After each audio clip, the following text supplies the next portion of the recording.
Hello and welcome to this week's Market Talk.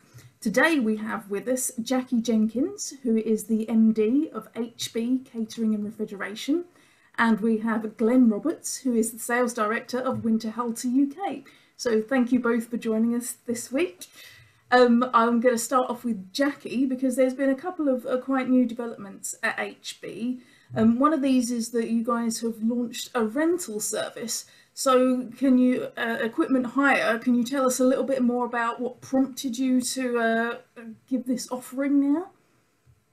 Yeah, what we felt was that people's business models would have changed considerably, and that we could envisage, particularly in the West Wales region, that when a lot of sites reopened, they would want to possibly do more pop-up facilities, outdoor, so outdoor bars, outdoor catering, barbecue areas. And we felt that people wouldn't want to commit the funds possibly to having, static facilities, and that it would be far better if they could rent equipment. And so that's why we went with that concept. Great stuff. And what's the feedback from your clients been since this launch? The feedback's been pretty good. Towards the end of the, would it be second or third lockdown, we found that people had had grants, because I think it's been slightly different in Wales, the grant system, and some people were wanting to pay outright for kit. But we've also found that we have had quite a few inquiries, and they have led to some, pretty good rentals. But the problem at the moment seems to be getting kit from suppliers. Suppliers are running out of equipment, and that's also starting to impact on the spares side. Spares are starting to go into short supply as well. So, what can you do? Certainly some big challenges, which we'll probably come back to that shortly, actually, Jackie. I'm just going to bring Glenn into the conversation. And speaking of launches, Winterhalter has just made quite a big significant product launch into the UK marketplace. Do you want to tell us a little bit about that, Glenn? Yes, well, thank you, Andrew, and good morning, everybody. And yes, I think irrespective of whatever the economic conditions are and this rather catastrophic last 15 to 16 months that we've endured, you cannot stop that process of R&D and development of product to be relevant in today's marketplace. And we know that there are lots of challenges out there, and ourselves included, that we've had to contend with. But in the pipeline for a little while has been the complete revamping of our pass-through ranging, which has been in the marketplace for several years. And utilising the information intelligence that we've gathered, not just from the UK marketplace, but primarily across Europe. We've identified areas that we would look to improve the product on, some that were introduced through the gestation period of the current product models, and then shown them manifesting themselves in the new product. And of course, like our good friends at Rationale last year, when they were trying to conduct a very extensive launch, it's a bit tough to do it when many of the doors aren't open, the lights aren't on, and the people who are at work are having to work extremely hard to cover, like I'm sure Jackie and her team, to cover the demand that is out there with perhaps more skeleton crews. But we try to do this in a way that is accessible to everybody, with an invited audience for the initial set of virtual presentations. That was 24 minutes long, with a great introduction from Stephen Kincaid, our MD, and then a top and tailing session with him as well, but also giving an overview of where the improvements and the benefits have been added to this very important product range for us, to move the product forward in terms of wash performance, hygiene, the economic efficiency, and its usability, and the pressures our operators are under, particularly at the moment, where they're really struggling to get hands on, whether they're behind a stove or behind a till or working front of house, or of course within the pot wash area.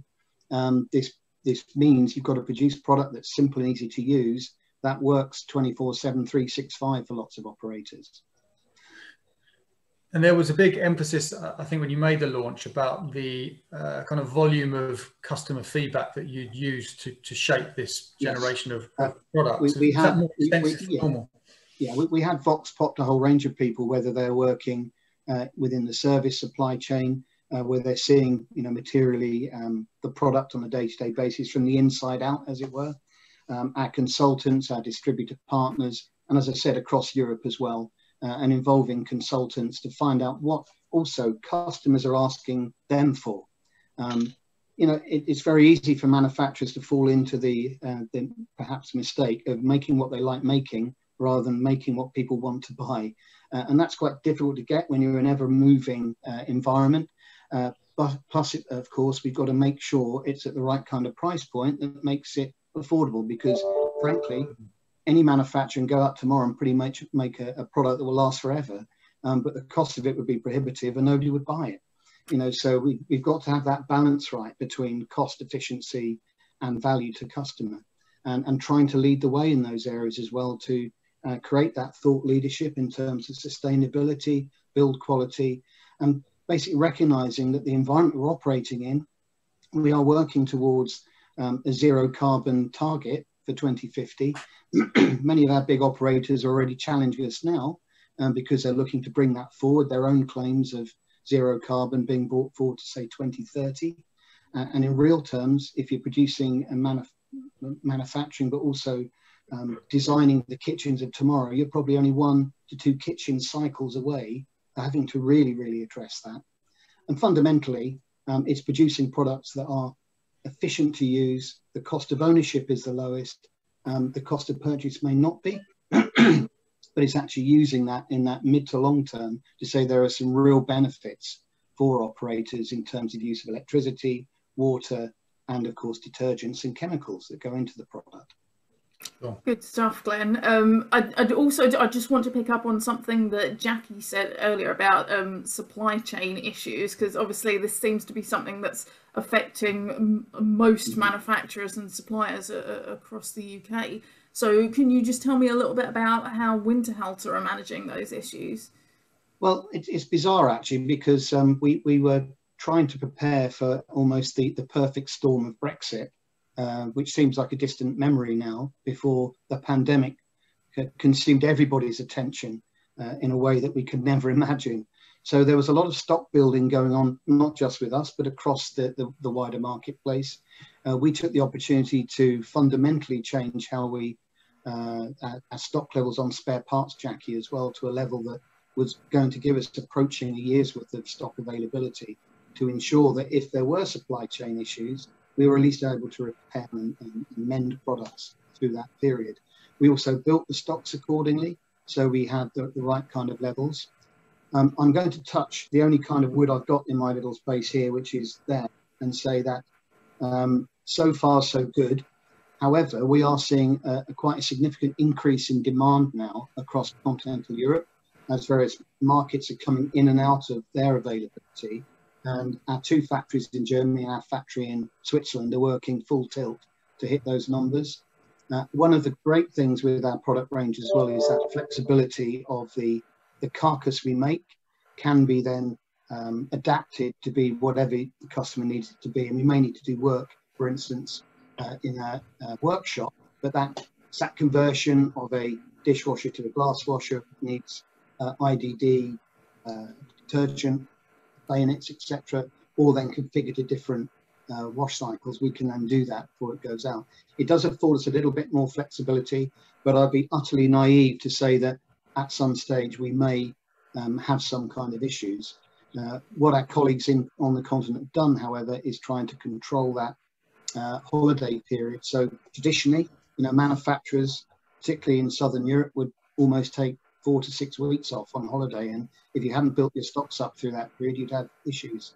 But I think it also highlights as well, with Jackie's comment there, where products coming from further afield, that control of an elongated supply chain is becoming more difficult and in fact more costly when you look at the container rates, etc., and shipping rates coming, for instance, from China.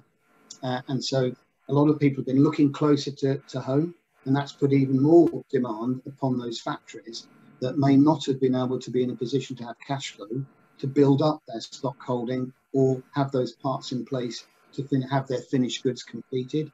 So I think there's a whole conundrum of issues that people have tried to address.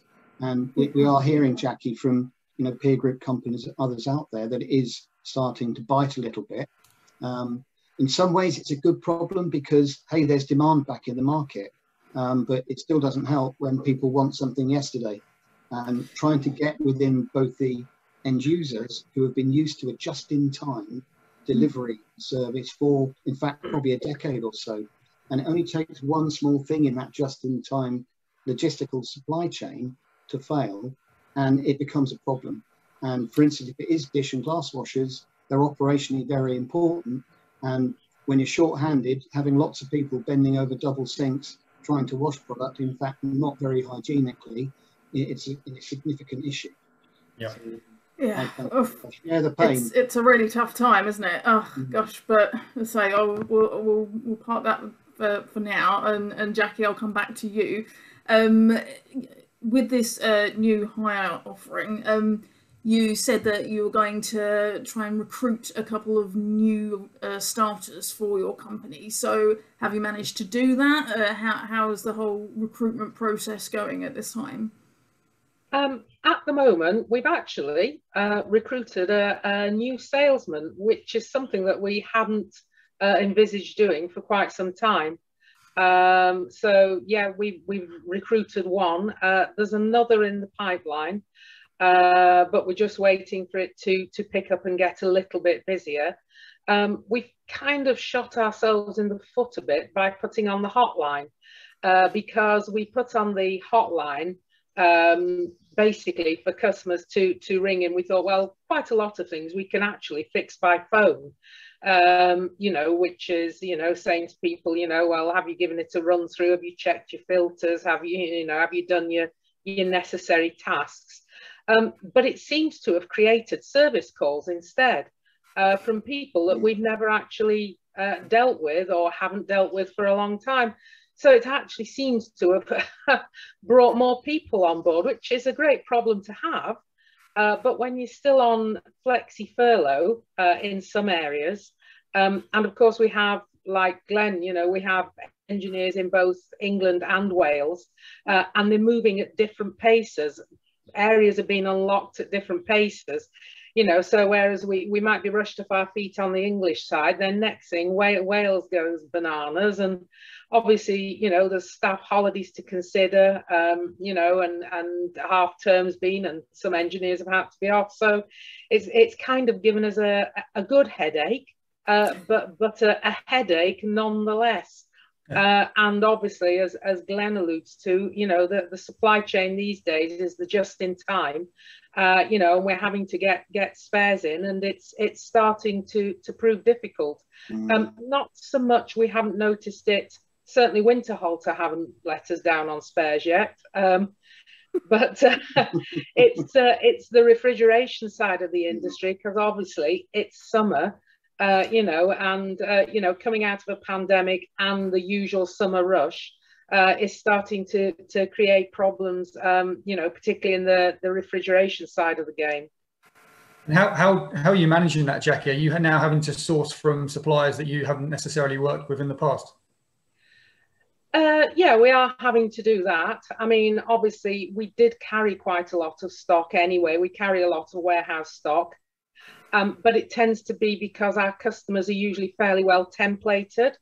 We're working for sites where we know what they need. This rush of new customers that we put the hotline on for, and we weren't expecting to convert into service calls. They seem to have kit that's quite unusual in some respects that we don't normally see, so we are having to look further afield for supplies, and also, whereas normally it would be a next day delivery services seem pushed to the limit, and the carriers are trying to deliver at 10 o'clock at night and saying you're closed. Well, yeah, we are closed, we do sleep sometimes, so that is also becoming a problem, the actual delivery. And we're noticing, particularly with equipment delivery, some firms or some companies are using carriers that they wouldn't normally use. Yes. And we are actually starting to see kit arriving damaged, which is something that is quite unusual because they're not using their normal carriers. I think we've had 3 or 4 deliveries of late where we've had equipment with dents and bangs and bumps on it. You know, so obviously there's a problem there with the delivery supply chain as well. Yeah, these are all the kind of knock-on things, aren't they? That happen when you're forced to kind of try and adapt, and conditions are changing all the time. I mean, the other factor to consider as well is obviously the kind of the cost and pricing side. And I know manufacturers at the moment are under enormous pressure to absorb that because of all the material costs and so on, and the shipping costs. Obviously, at some point, this all gets fed down the chain. Are you starting to see a lot of price increases in the market now, Jackie? And how are you dealing with that, if so? Yeah, we are starting to see price increases, and it makes even more work for us in the office, because normally where you think, oh yeah, I've quoted that, and in 30 days time, maybe when the customer finally accepts it, the price will still be the same. We're now having to get more quotations actually in writing, because and make sure that it's live for 60 days or whatever it may be. Because prices are starting to change so fast. You can order something, you can quote something this week, you go to order it next week, and they say, oh, there's a price increase on that. Well, and that's not really much good in our industry, because, if you've given someone a firm quote, that's what they expect it to be. Yeah. So it is making more work within the office, actually tying people down to firm quotes. Oh gosh, yeah, that sounds like a bit of a bureaucratic nightmare. But we'll come back to that. We'll just restart conversation with Glenn. There's been the government super deduction scheme. So, I mean, has that at all boosted sales for you guys? Has that helped the supply chain at all? I think it's much easier for us to say when we have more than about 60% of the market open, or whatever the figure may be, depending on what segment it's in. But I know when these incentives have been offered to the marketplace before, it's not really been very well received, and primarily because the operator at the coalface that we tend to speak to, and Jackie and her colleagues will speak to, are really quite divorced from the head office and the guy who would be the accountant working through the capital allowance taxes, etc. Undoubtedly, it's a good move. I think if you could ally it to even some kind of scrappage scheme that would cover something that said if you did have an old energy profligate product that to be replaced, and there would be a scheme along those lines, which there is an interesting paper being created by the FEJ and Keith Warren and the team there with their proposals to BEIS, the government department, on what we would advise as a group of manufacturers would be the best way forward to really incentivize and put some growth back in the marketplace.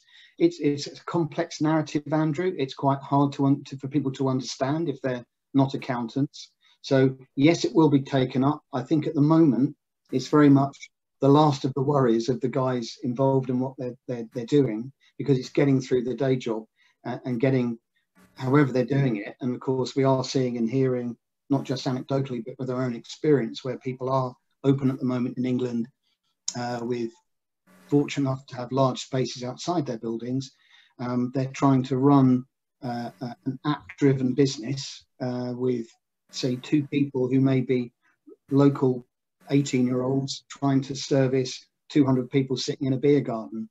And that's a lot of the issue we're getting and seeing in some of the places. So look, as a concept, Andrew, yes, bring it on. Let's have whatever we can that's going to help incentivize the replacement and purchasing of new capital equipment that may in fact be 10, 20 times more energy efficient. Pick a number depending on what you're looking at than what's currently chugging away in a kitchen space at the moment. And has the various stages of unlocking in terms of, say, obviously England, Wales, Scotland, Northern Ireland have been at different stages all together. Have you seen a direct correlation to your sales in terms of how the unlocking is going? Yes, Claire, and it's of course happened at different times in different places. And when we're lucky like we are that we do cover a breadth of the market. So, the pub market is very different from the current hotel market, and certainly very different from the B&I contract catering marketplace at the moment, where all those business models are trying to be pivoted to get to a way to to offer a service and make money to whoever's going to be in a place of work moving forward. But yes, we do see that as it roller coasters around, and as Jackie's intimated there as well, you know, trying to support that growth in the market with flexi furlough being in place and slowly adapting and mending that. And, you know, just as a point, you know, we had a tremendously difficult year last year, having to look at our headcount and our overall resources and having to make some tremendously difficult decisions along those lines. But I'm happy to say that in the last 2 weeks, we've got adverts out for 10 new roles with the business, both internally and then externally as well, that at least indicative of that turning and that general upturn, which you've probably seen in the last 6 weeks. So in terms of machine sales against our really quite conservative budget for this year, it's very strong. It's those parts of the business that rely upon doors being open, lights being on, and people coming in to spend money and put it in the till. So that does relate to the spare parts sales, chemical sales, and of consumables, and of course service. So, you know, we've got a reasonably simple algorithm that applies to how we're drawing those guys back when the work starts to increase. And Jackie, you know this as well, you know, when you've got large territories and large distance, getting an engineer to go from A to Z is quite difficult when there's B, C, D, and they've got to drive through to get there. So trying to organise those is very, very, very, can be very tough. But, you know, we've got a great department with really committed professionals that really want to get the job done and do it to the best of their ability. So, you know, people are going over and above because they know that we're in a very difficult time, that at least the light at the end of the tunnel now isn't a train coming at us at 100 miles an hour. Certainly. This week obviously has brought the delay to the roadmap by around 4 weeks at the very least. Does that change anything about your strategy overnight in order to contend with that? I think where we are with that, Andrew, is that if it's just kicked the can down the road for a short period of time, there may be a little softening of demand for a period of time, for a week or two, but that demand will still be there. You know, we still have a significant amount of our customer base who have not opened at all since last March, not a beam, nothing. You know, and those independent operators that may have, say, 40 to 60 covers in their restaurant, social distancing brings it down to, say, 20 to 25, and they're used to working with a brigade of, say, 4 to 8 chefs, and they're not even going to pay half of their wages with that, and that's before they're looking at front of house staff as well. So the economics just don't stack up. It needs full opening without restrictions from many of those guys to contemplate it, and also for many of those large groups to actually open up the doors fully and move it to the next stage. And, you know, that will come in time. I still think there will be significant percentage of the population that will feel very cautious and unnerved by being back out into that environment. When you see the demographic of the people who are currently out eating and drinking and enjoying it, there's not very many people over, say, 30. You know, it's a part of the market of the population that feel relatively indestructible. But if this buys us time for a few weeks to get more injections into more arms, I think that should make everybody feel more positive. And let's hope that this will be the last of it from July, and then we can move forward and the market can bounce back far more positively than it's been able to do so far. Yeah, sure. I think the whole industry is certainly behind that. Jackie, we'll give the final word to you. As you've described, it's been such a busy time. You've launched a leasing program, a kitchen hotline. You've kind of diversified more into the service area. What's the next thing you're planning? Can you give us any insight into what's around the corner? Gosh, who knows what's around the corner? I don't think I know or Boris Johnson knows, but you know, I mean, obviously it's going to take time to get back to our former levels. It makes you rethink your whole business model, certainly. I mean, I was 60 last Saturday before last, I think, was it? 29th of May. Would never have thought it. Thank you very much. And where I would have probably 3 years or so ago been starting to think about retirement, certainly with 2 years of the Brexit debacle, followed by 18 months of COVID, you know, you sit back and it really makes you rethink your business model and your business plan. and where we go as a company, both on sales, service, PPM. You know, we're doing more janitorial than we used to do. You know, trying to be a more of an all-round service, you know, to our existing customers and to attract more in. We obviously do design in-house as well, and planning and what have you. So, you know, we're a good all-round company, but it certainly does make you sit back and think to yourself, you know, where are we going to be in 6 months, a year's time? You know, you've totally got to remodel your business. And I mean, I've got to be, you know, the staff, the team, you know, have been fantastic, you know, and fortunately, you know, we haven't had to lose any employees, which has been great. And I know that bigger companies, you know, the likes of Winterhalter, I'm sure they've had to make much harder decisions than me when it comes to staffing levels. But yeah, where do we go? I don't know. Who knows? You know, but I'm sure it's going to be an exciting roller coaster. But I certainly believe that, you know, all companies who've managed to get through this far, once we get full opening, you know, there's that pent up demand there. You know, and I think that, you know, the hospitality industry will come roaring back, bigger, better, stronger, you know, and move forward. And you know, I'm quite positive for the future, as I'm sure, no doubt, Glenn is. Yeah, so I agree with you actually, Jackie, and I think it's quite important for us to recognise as well that if operators do have a piece of equipment they've invested significantly in, having the right service and support, as you mentioned, planned preventative maintenance, sweating that asset for as long as possible. If you're not taking care of your kit, it's not going to last as long. It won't perform properly. It won't work to its optimum. You've got to end users got to understand that and not see it as an unnecessary cost. And very few people plan for their product to break down, and usually it will break down when it's working its hardest, and it's going to be the most amount of problems to those operators. So having a bit more of an overview and a long-term view will certainly be better. And, you know, if there are positives to be dragged from this, then it absolutely will have accelerated natural selection in the marketplace, you know, and what we are seeing, actual fact, is people are carefully considering their investment in their business. They've proven to themselves they've succeeded, they've survived, therefore they want to make themselves as financially sound as they can. And that is about investing in their equipment, how it gets looked after.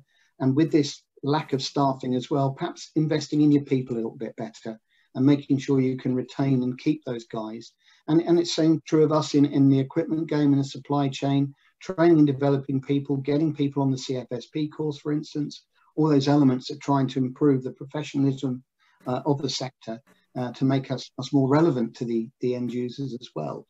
And just as I'm allowed just one last little sales pitch, all the information on the new Workhorse product is now fully available. We can share it with you either face-to-face. We'd love to come and see people that feel comfortable to do that. We have a nice PowerPoint and presentations that will walk and talk people through all those features and benefits and additions that are putting what we believe is the world's most energy efficient, most sustainable product that produces the best wash results available in the marketplace. So thank you for allowing me to say that.